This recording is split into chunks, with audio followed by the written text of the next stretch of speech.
Hi guys, today I want to talk to you a little about my new material that deals with the issue of repetitiveness in tiling textures called ExTile. We've all dealt with this in one way or another, and I wanted to show you how we can go from something like this to something like this.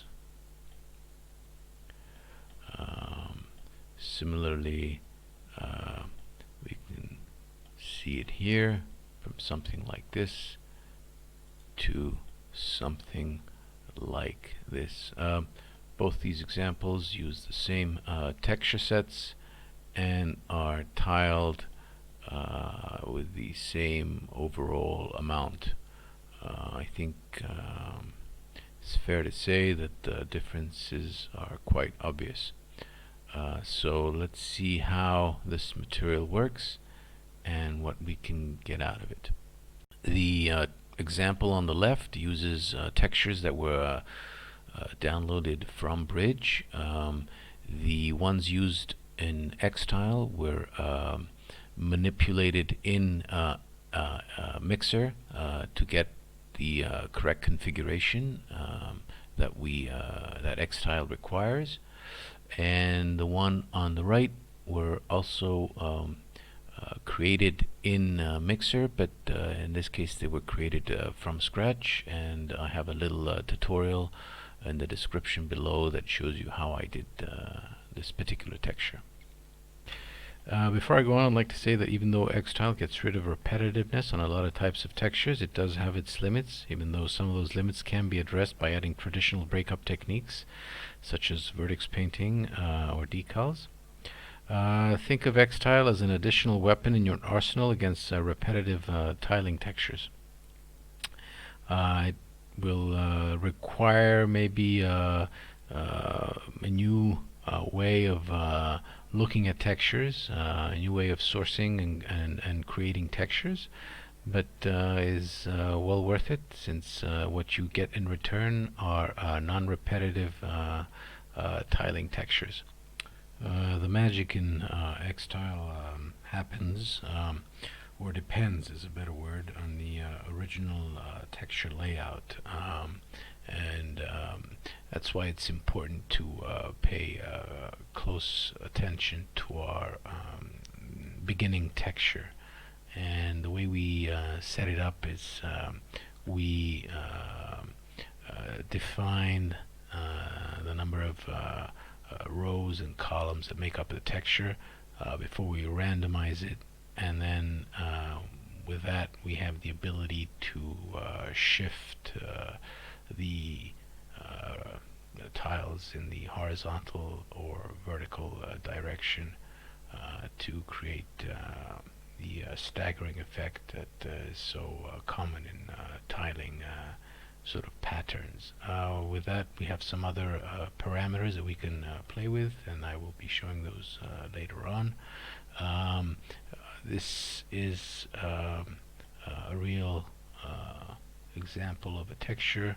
The one on the left is what you would typically find in a texture database, and the one on the right is a texture that was created for ExTile, and it was created from the texture on the left, and once it was imported into ExTile, we were able to go back and recreate the texture on the left, but this time after randomizing it in the material. So let's move forward and see this in action, and seeing how this can work for us.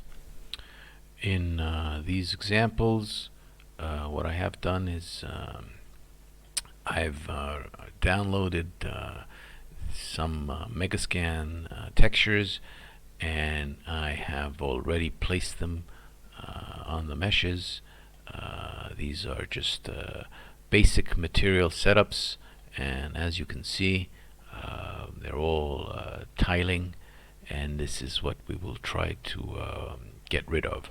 If you have downloaded the project files, you might have noticed that I am not using Megascans assets in those examples, and that is for copyright reasons, and I am using textures, well, free textures from different sites.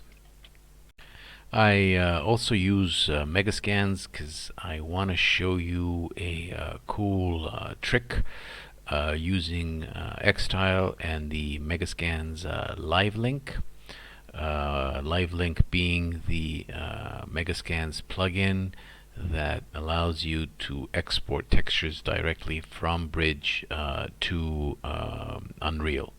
So in order for me to show you that, we come up to the toolbar, and provided you've downloaded the Megascans live link and installed it, and if you haven't, there's a lot of tutorials online to show you how to do that.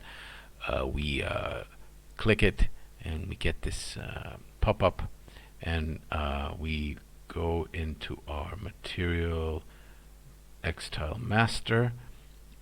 We click on that and we drag it into the surface master material. And once we've done that, what this will do is it will instruct Bridge to use the ExTile master to create instances of any texture you're exporting. We can close the window, and Unreal or the Megascans live link will remember our settings, and we are ready to begin exporting some textures from Bridge. So let's open Bridge and find the first texture to try out, and the first texture is right here. One thing to note is that I am not using any channel packing for this tutorial. This is an option in ExTile if you want to use it. I am also using 2K textures so that we can work a little faster. So once I select my texture, all I have to do is just simply click the export, and this dialog will pop up saying export to Unreal. And back in Unreal, we can see that we've managed to have the textures imported, and also the material instance based on our ExTile master that we linked through the live link. So the first thing I'm going to do is I'm going to take the instance and drag and drop it onto our mesh. On first sight, it looks like it's working out of the box, but let's take a closer look at our material instance here.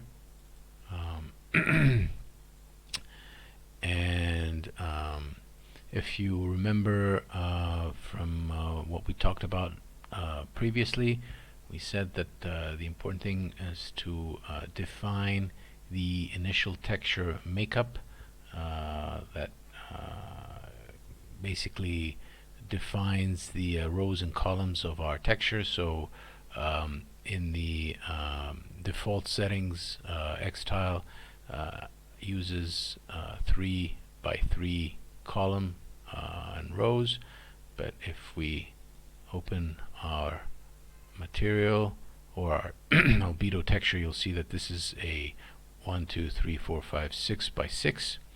So what we would need to do to completely randomize this texture is redefine this initial setup and change this to 6 and this to 6 as well. And now we have completely randomized this texture. We can come to our random value here, randomness, which is basically the seed, and we can see that by changing this value we have a real-time randomization of the texture. And we can also come to our overall tiling and change this to our liking, and continue to change the seed at whatever value we want.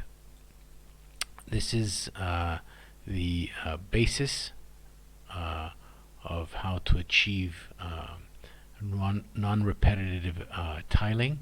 As you saw, it's quite a relatively easy process. And let's move on to the second example, where I'd like to introduce another parameter into the mix and see how that works out for us. Right, so let's close this and let's move to our next example. For this one, let's go into Bridge once again, and let's find this texture. Let's see where it is.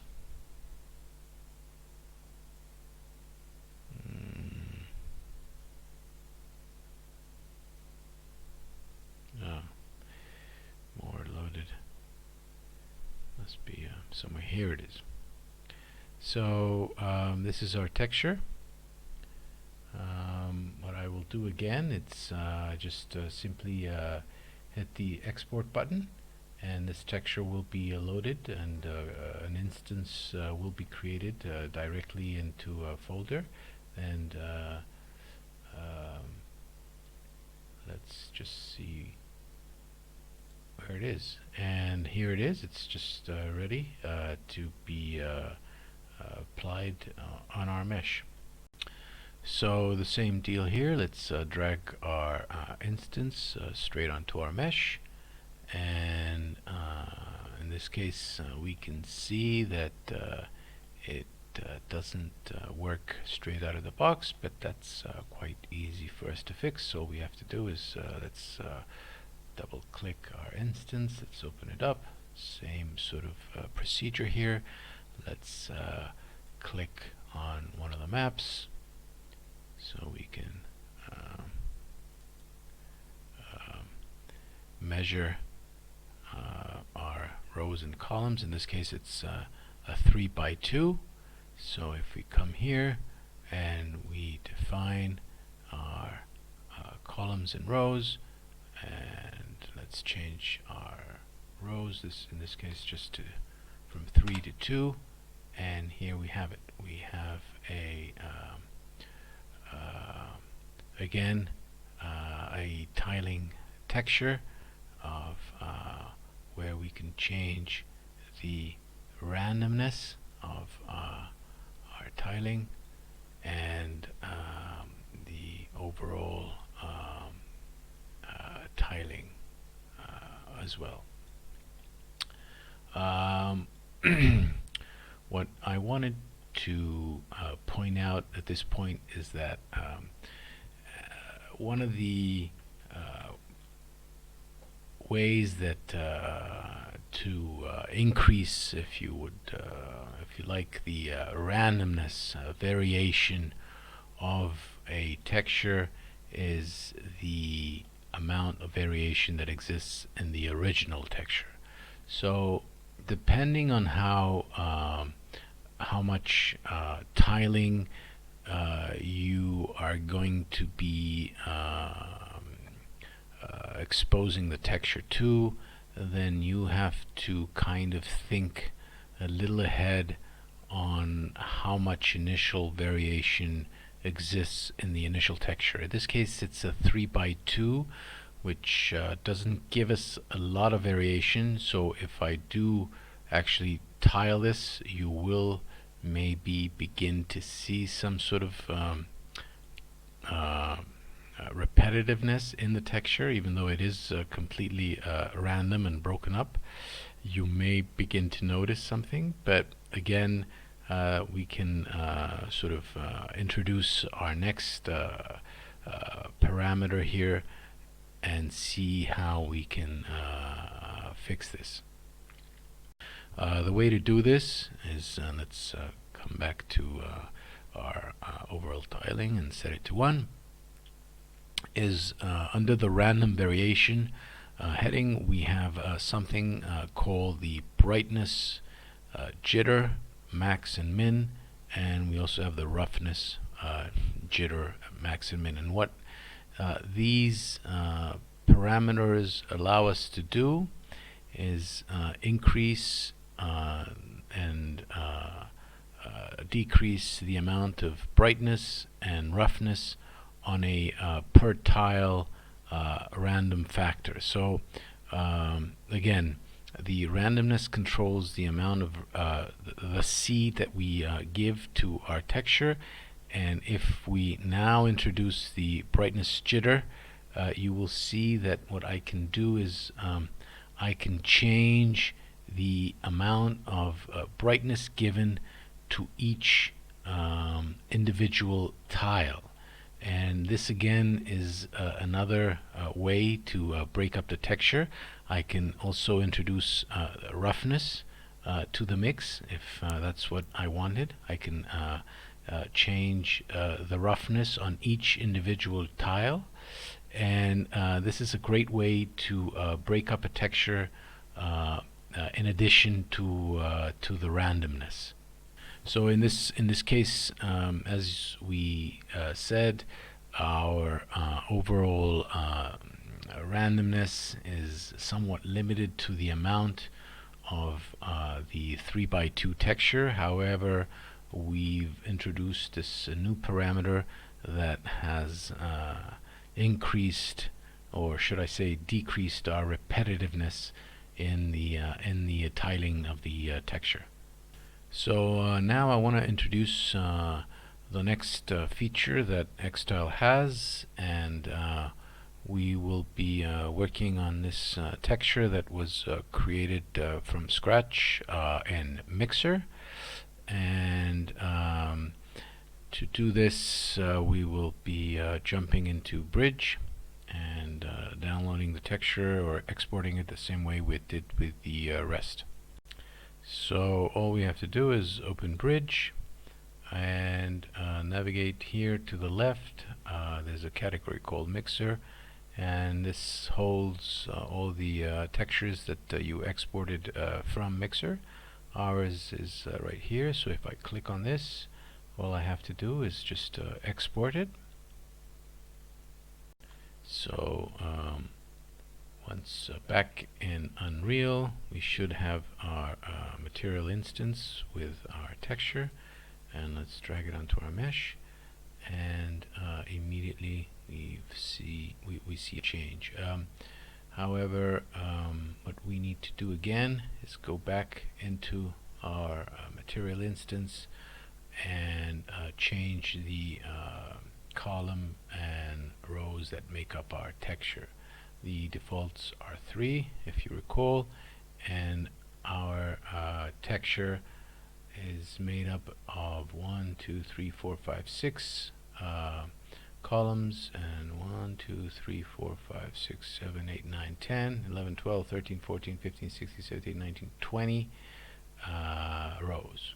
So let's just go back and change our columns to 6 and our rows to 20. So immediately we now have a random non-repetitive texture, and this, you can see that by increasing or playing with the seed value here. You can see the change of the pattern. However, the reason that I wanted to show you here this particular texture is the fact that we have the ability in ExTile to shift the tiles in the horizontal and vertical axis. And the reason, one of the reasons to do this, of course, is to create this sort of staggering effect that is so common in sort of brick textures, but it could also be used to create an entirely different sort of pattern in your texture. And the way to do this is here in the initial setup. If we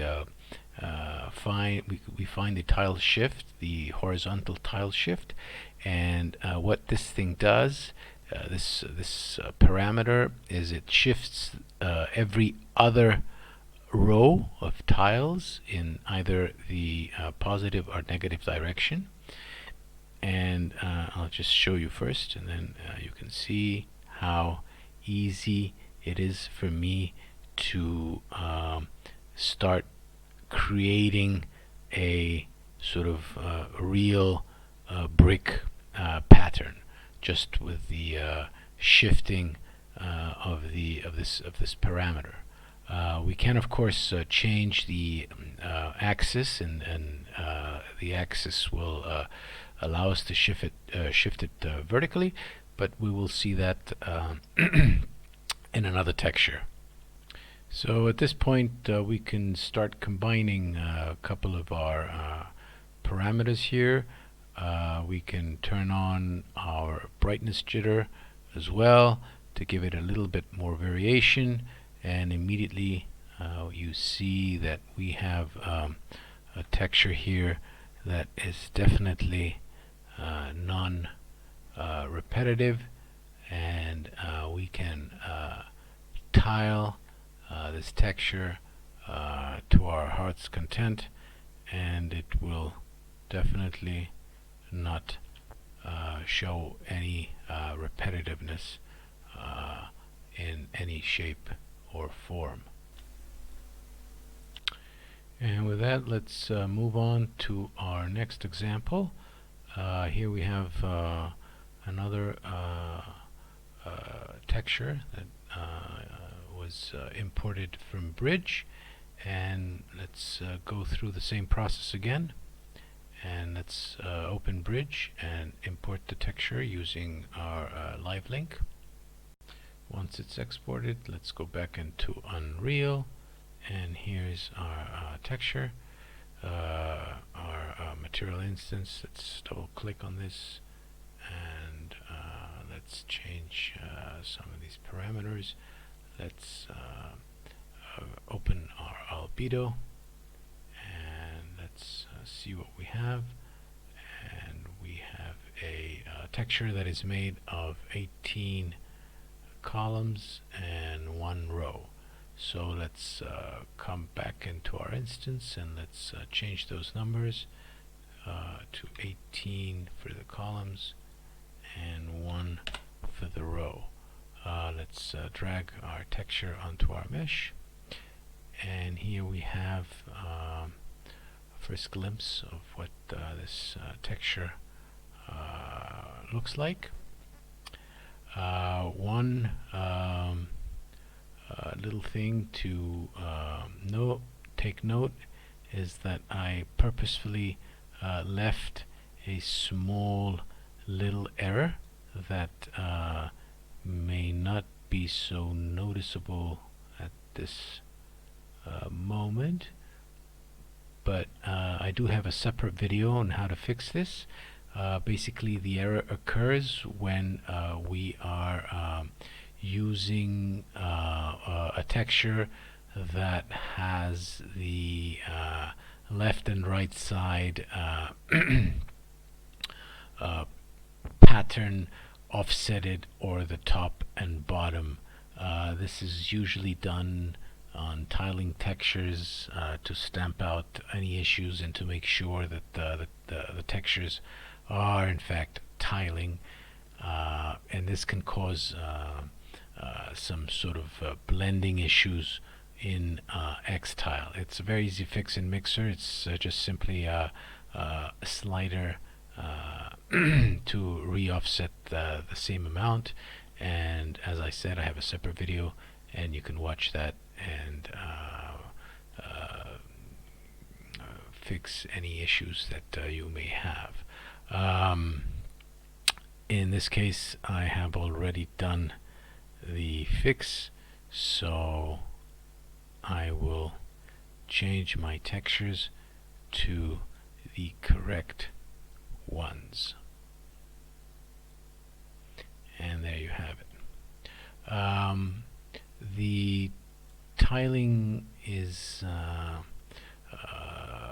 non-repetitive at this point, but we can definitely go a step further, and let's introduce the vertical shifting. And to do that, we come to the initial setup and let's turn on the tile shift axis switch. And from here you can see that the horizontal shift has changed to a vertical shift. And if you see, as I move the slider, I have the ability to change the or to shift the rows in the texture. I have another parameter here that could be useful at this point, which is the tile shift offset randomness, and it's under the random variation.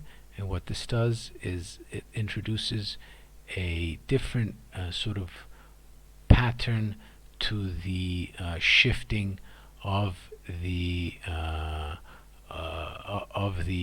rows or columns. And rather than shift every other row or every other column, it shifts all the rows or columns in a more random fashion than you would get from simply just the shift vertical or the shift horizontal. And to take this one step further, we can introduce what I already showed you before, a little brightness jitter, and here you have an entirely non-repetitive tiling texture from ExTile. So before we move on, I'd just like to change the light direction a little so we can get some a little more light into some of this scene. So moving along, this is a texture that was brought in directly from Bridge, and I wanted to show you this texture because I used a different technique than what I showed you before, and I will be making a tutorial in the future on how I created the texture for this. Let's first of all take a look at it, and let's open the folder. I've already downloaded the textures and plug them in the instance, so let's just drag it in. And as you can see, if I double click and get my instance open, I have again the ability to shift my tiles in the pattern that I want. I can change my overall tiling to, again, any amount that I want. I can change my seed and all these other nice little features that I have. And as I said, this particular texture was done or created, if you wish, if you want. Let's turn this tile offset off. From an initial texture from the Megascans library.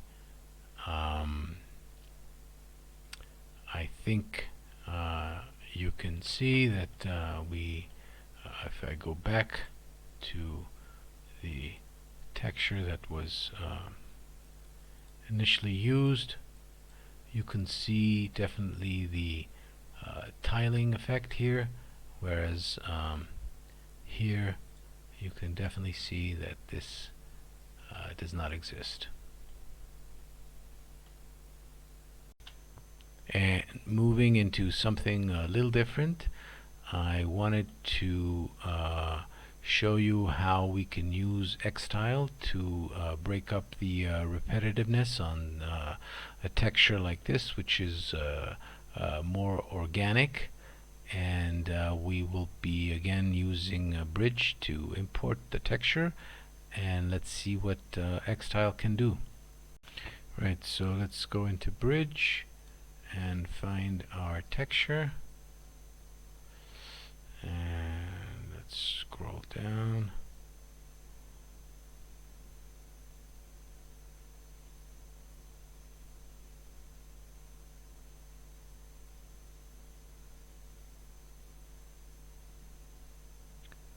Wow, all the way down. Here it is.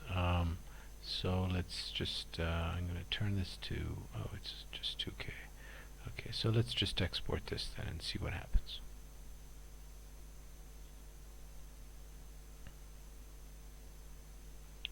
Let's close bridge. And here's our texture. And material instance. Let's drag our material instance. And for some reason our normal seems to be flipped. Let's turn it the other way around. Go back into our material. So so far I've introduced you to how to break up a sort of geometric based texture, and now let's see what we can do with this sort of organic based texture. To do that, we need to come here at our initial setup, and down at the last sort of switch there's something called noisy fractal variation for noisy textures, it says. So let's just turn that on, and immediately we have a sort of noisy pattern that has been created from our textures. We have a few different parameters that we can start playing with. We have the fracture scale and the breakup coefficient to start with, and we can definitely start playing with these to see if any of these make any sort of difference in our variation. We can also turn up our scale so we can create this initial scale, which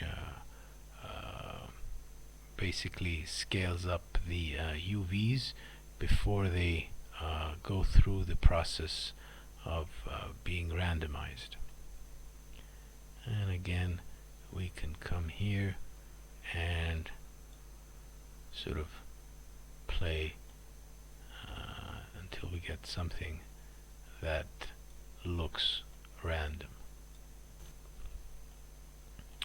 Another thing that we could do, and I wanted to show you, is under the random variation, once you have clicked the noisy fractal, we have a second algorithm, which is the simplex fractal, and if I turn this on, you will see that we have a totally different variation algorithm that we can try. It works for certain types of textures, and for others I would say that sticking with the initial noisy fractal, which is basically a Voronoi, should be sufficient. So in this case, let's go back to what we had before.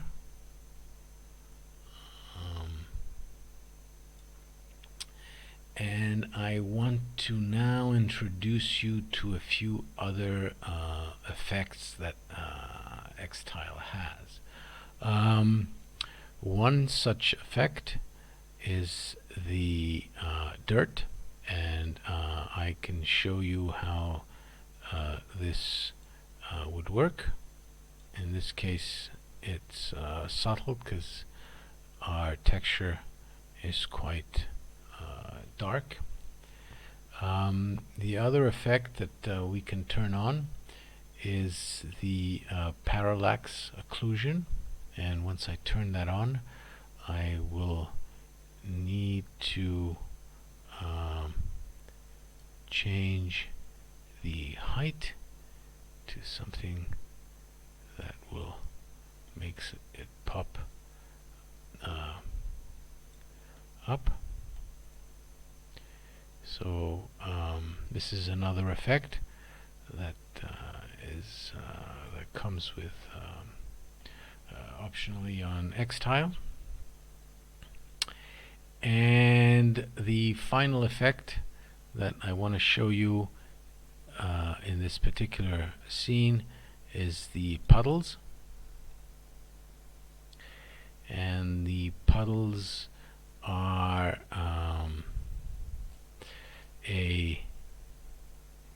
where's my splat mask?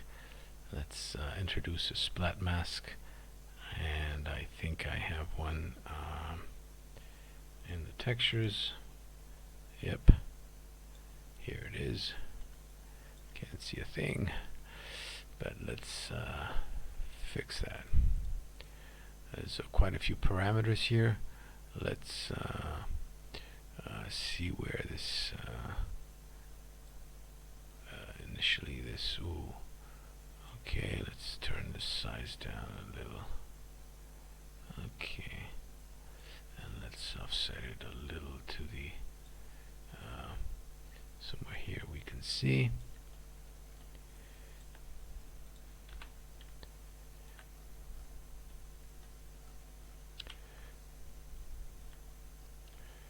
So this is an additional sort of effect that we can add to our textures, and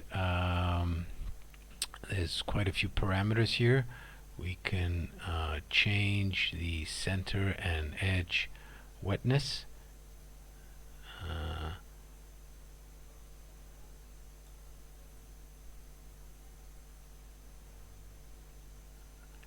In this case, perhaps we can just stick with more or less the defaults. Let's maybe we can turn the color intensity down a little.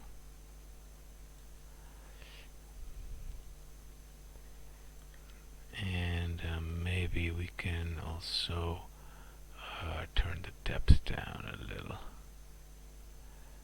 At this point, I wanted to show you any potential issues that you may run across in using this method.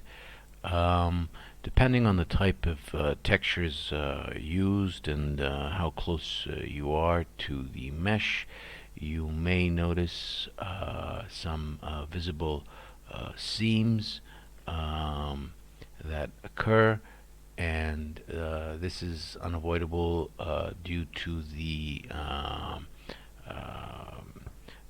nature of the breakup noise used to get rid of any repetitiveness in this type of textures. You can of course use this in combination with traditional breakup techniques such as vertex painting or decals. And a little later I will show you some layered materials that use both the ExTile functions and normal layers that come with the ExTile project file. As you can see, there's quite a few options to play with in ExTile, like the dirt, the parallax occlusion mapping, the fuzzy shading, the procedural puddles. There is also some basic texture parameters such as brightness and desaturation, and the ability to add detailed normals. and so on. I won't be going into more detail into these. I'll let you experiment with them. What I would like to show you now is the baking texture function that is included, and let's move on and seeing how this works.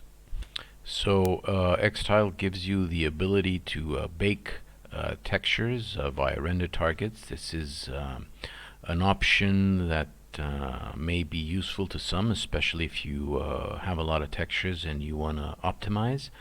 One thing to note is that using the geometric breakup is quite a cheap process to use, whereas the more organic breakup is relatively more expensive. In any case, this is an option available to you. So let's see how to start it up and get it working. Right. So the process is relatively simple. Let's just open our texture here, instance, and here under bake textures you can see the textures that we can bake. The next thing we need to do is go into the ExTile blueprint folder, and all you have to do is drag the blueprint RT Baker into the scene. I've already done that, and it's just right here. And once we have the blueprint in the scene and select it, we have two empty slots that we will be filling up with our material and our render target. Let's drag our render target into the render target slot, and let's also find this material and drag it into our material slot. One thing to note is that our render target, if I double click, is set to 2K. You can set it up to 4K or 1K as you feel you need. And once this is done, you can name the file you want, and you could also send it to a specific folder that you want that texture to be saved in. I can just simply enter the file path, and then what I would need to do is select the texture that I want to bake. So for example, we can bake the mask, which is the masks created to break up the repetitiveness, and here it is. We could bake the albedo, and all we have to do is just turn this little switch on and then back off and then back on, and if we double click our texture, our render target, turn off our alpha, here is the albedo, and we can also see it that here is the albedo saved to disk. If I can find something to open it with.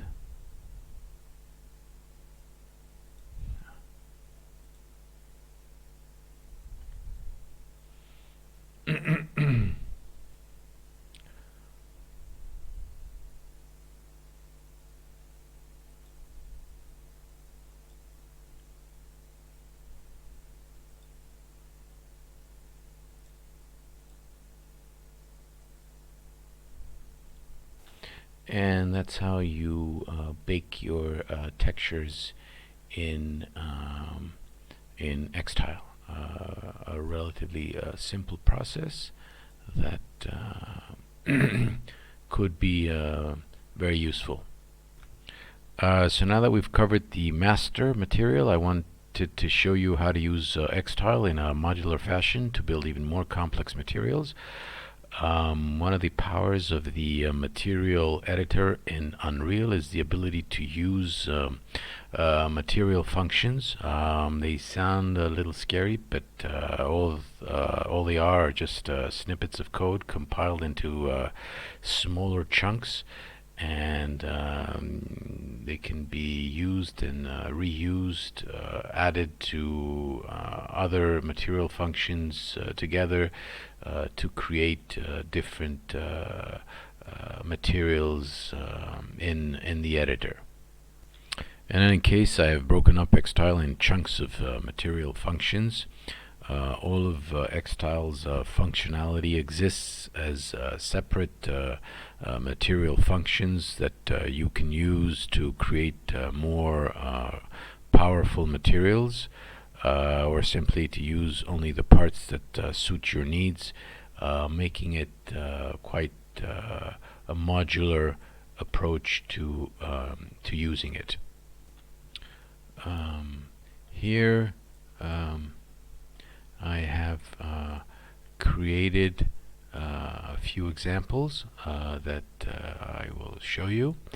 The first examples are single layered materials comprised of just material functions. The one on the left is a material created to break up the repetitiveness in geometric shapes, and the one on the right is another material created just to break up the repetitiveness in the organic textures.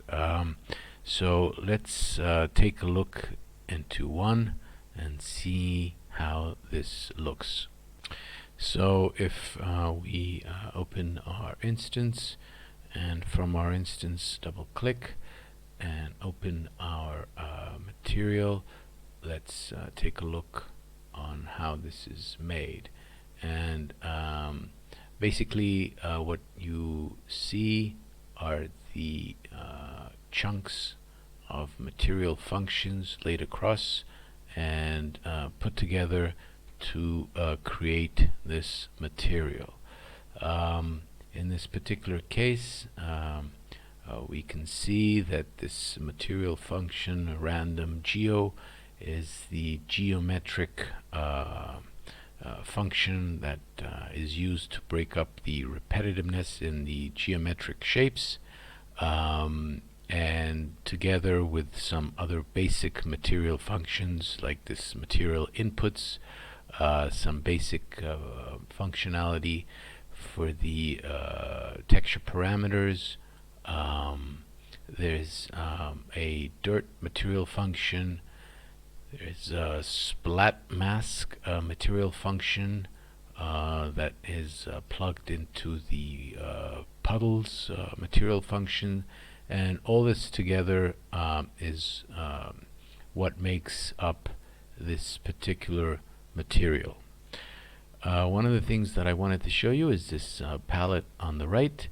This is the display of all the nodes that you can use in the editor, and it's one of the ways to drag them inside the editor. What we can do is actually use or expose our material functions in a way that they can also be displayed in this palette list. And the way to do that is that if we open one of the material functions, we have a switch here called exposed to library, and if we switch it on and change the category name on which this material function will be displayed in, we can see that we have a list of our material functions right here on the right. And what this allows us to do is to simply drag the functions that we want. So we can just create our materials by simply just connecting our material functions here. We can just simply just dragging, and actually this is here and something like that, and this would be how we would build the material based on these functions. Right, so I wanted to show you the other materials that were created using the material functions. This next one is very similar to the first one we saw, but in this case it just uses the random material function that breaks up the organic textures only. And if we take a quick look, you will see that it's comprised of just a similar sort of setup, but in this case it uses another material function. So moving along, here we have some materials made with again the same sort of process using the material functions, but in this case they are two-layered materials, and we can take a quick look into these materials. As you can see, we have two layers. One is using the random geometric breakup, whereas the other one is just a normal material input, and these are blended together either through a mask, or optionally you have the ability to use vertex color to blend the two materials together. In addition, you also have the dirt material and the puddles added to the mix, and this is why I wanted to show you this sort of modular way of creating these materials, because you can make them as simple as you wish or as complicated as you wish. Similarly, we have some additional layered examples here. Again, both these examples are two-layered materials, and finally we have a three-layered material. And if we take a quick look at this, just to see what how this is set up, this is the three-layered material, again using the same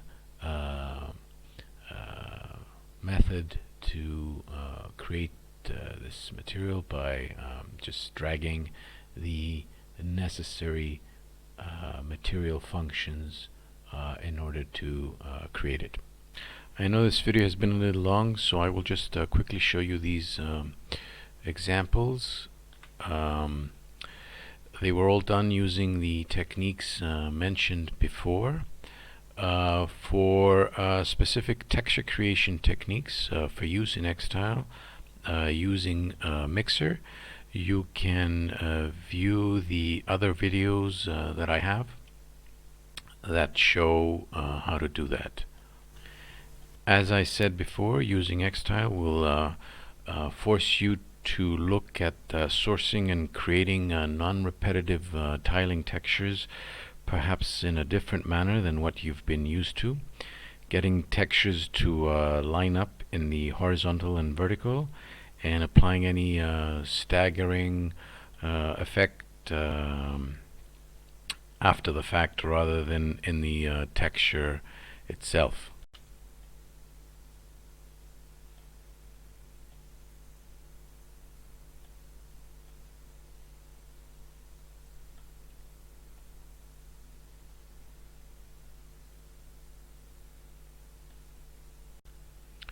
In any case, I hope I was understandable in explaining the functionality of ExTile, and that you may find it useful.